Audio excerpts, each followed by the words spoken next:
Hola amigos, bienvenidos a la clase de español.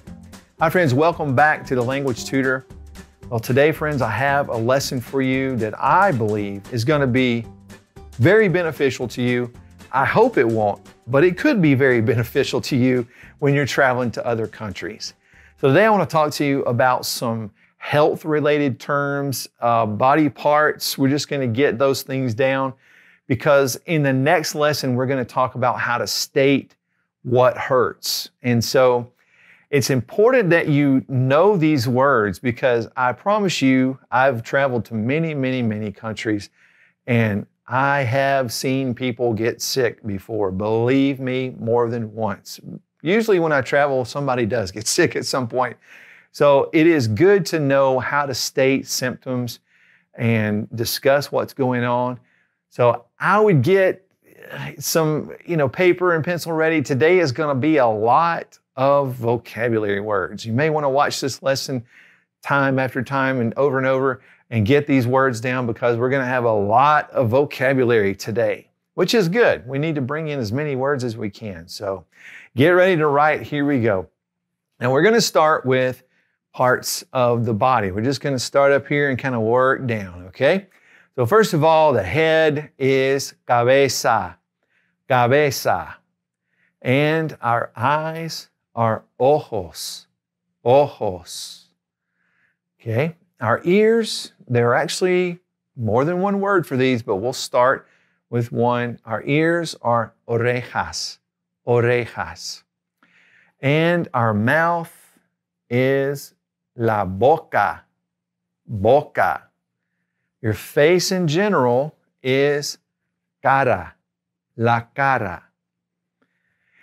And let's jump back up here and talk about hair. There are two words for hair that you'll hear, pelo and cabello.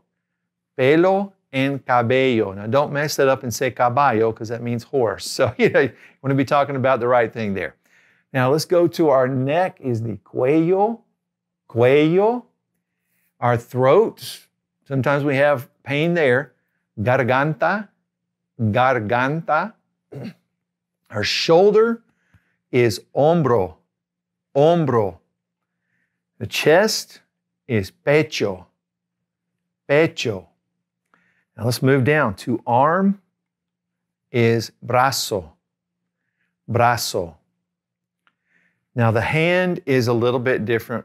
It's mano. The word is mano, but take a little mental note, write it down next to this word. Mano ends in an O, but it's actually feminine. It's la mano. It's not el. Okay? Some words just did that when they came from Latin. Okay, now when we're talking about our hand, also our finger is dedo, dedo.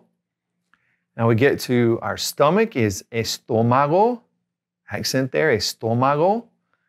And our waist is la cintura, la cintura. All right, let's move down to our leg. Leg is pierna, pierna. Knee is rodilla, rodilla. Now move down to our foot is pie, pie. By the way, pie is masculine. It doesn't end in an O or an A, so you might not know that, but it is a masculine word, so it's el pie. Okay, now our toes, interesting word. Remember fingers with dedo? Okay, so we're gonna use that word for the foot. We say dedo del pie, dedo del pie.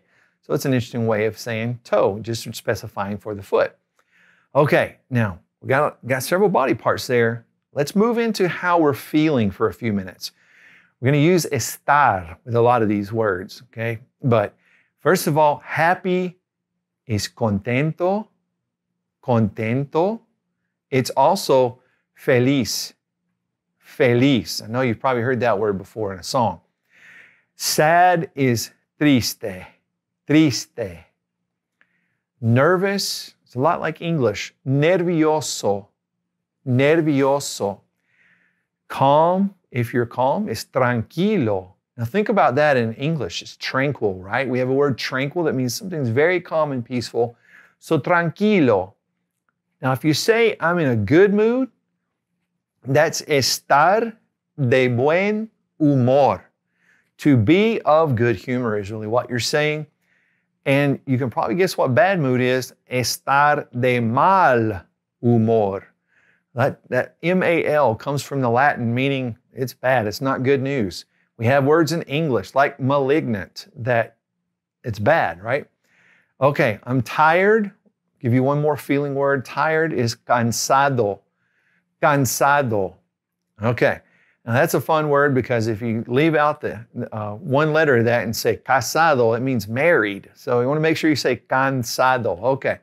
Now let's talk about some health terms that you may need in the future. I hope not, but you can talk about these words if necessary. First of all, your health in general is la salud. La salud. Now, American people say bless you when someone sneezes, but in Spanish you say salud, health. We're wishing them health. Chills. Chill. If you have the chills, that's los escalofríos. Escalofríos. And you'll learn later on in the lesson, we talk about weather, you'll learn that frío means cold. All right. La gripe. La gripe is the flu. It's the flu. Bad news. Now, we used to use this in English, saying the grip. If you have the grip, you got a bad cold or the flu or something. But a cold in general, the cold is el catarro. El catarro. That's a cold in general. Now, a cough as a noun, you have a bad cough, is la tos. La tos. Sick in general is enfermo. Enfermo. Think about in English, we say you're going to go to the infirmary. They come from the same root in Latin. The fever, if you have the fever, is la fiebre. La fiebre. Energy is la energía. La energía, energy. Pain as a noun. As a noun, this is not to hurt, this is a pain as a noun, is el dolor. We're going to use that word later when we talk about how to state something hurts. So make sure you have that one down, el dolor. Okay. Estornudar. That's a big word. It means to sneeze. Estornudar. Okay. To be sick with a cold. This word implies I am sick with a cold is estar resfriado. Resfriado. That means to be sick with a cold. So you can say estoy resfriado or whoever you want to say that estar form with. Now, to cough as a verb now. Toser. So if you learn tos as a noun, just remember it's an ER verb. Toser. To cough. All right. Symptom. The symptom, you have a symptom, is el síntoma. Accent on the I. El síntoma. Now notice, friends, this has an A at the end, but it's masculine. Okay, it's one of those fun words like hand that had to be a little different. It's okay.